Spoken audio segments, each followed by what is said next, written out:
Season 5ல முதலாவது சுற்று நடைபெற்றிருக்குங்க. அதுல ஏற்கனவே 11 பேர் செலக்ட் ஆகியிருக்காங்க. இந்த வாரம் 7 பேர் செலக்ட் ஆகுனாங்க. அந்த 7 பேத்துல முதலாவதா பாடுனது விழுப்புரம் மாவட்டத்திலருந்து சிலம்பரசன் பாடுனாரு.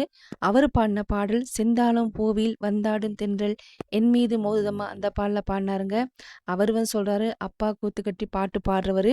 அப்பாவுக்கு பிடிக்காது, அவரு மாதிரி தானும் வந்துருவேன் அப்படின்னு சொல்லி, அதுக்காகத்தான் என்ன கஷ்டப்பட்டு படிக்க வச்சாரு. ஆனாலும் எனக்கு பாடுறதுன்னா ரொம்ப பிடிக்கும்.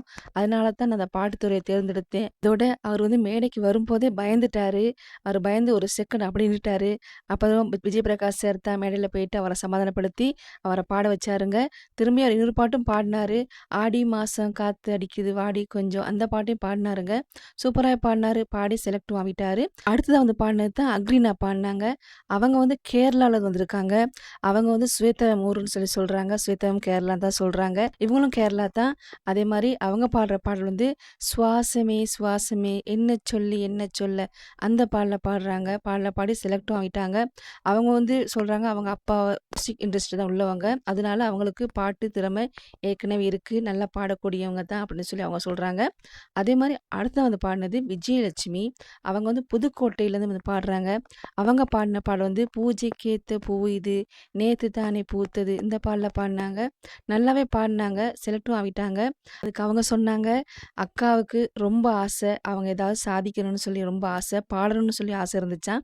ஆனா அந்த அக்கா இப்போ உயிரோட இல்ல.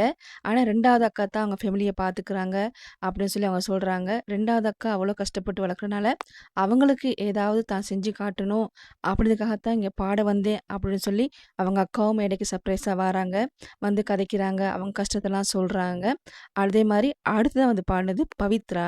கடலூர் மாவட்டத்துல பாடுனாங்க. அவங்க பாடின பாடல் "கூண்டுக்குள்ள என்ன வச்சு கூடி நின்னு ஊற விட்டு" அந்த பாடல பாடுனாங்க. சூப்பரா பாடுனாங்க அவங்க. ஒரு சில இடங்கள்ல மிஸ் பண்ணாங்க. வெயிட் லிஸ்ட் வச்சாங்க. அதுக்கு பிறகு அவங்களோட ஸ்டோரிய சொன்னாங்க. அவங்க கணவன் இழந்தவங்க. கணவன் தற்போது உயிரோட இல்ல.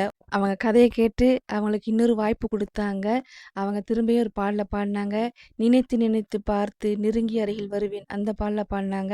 அதோட விஜய் பிரகாஷ் சார் சொல்றாரு, "இந்த மேடை மியூசிக்கானது உங்களுக்கு ஒரு வாய்ப்பு குடுக்கலாம்னு நெனச்சு தாரோம்" அப்படின்னு சொல்லி அவங்கள செலக்ட் ஆகிட்டாங்க. அடுத்ததா அருண் பாடுனாரு. திருச்சியிலேருந்து அவரு பாடுனது "ஓர் ஆயிரம் யானை கொண்டான் பரணி" அந்த பாடல பாடுனாருங்க.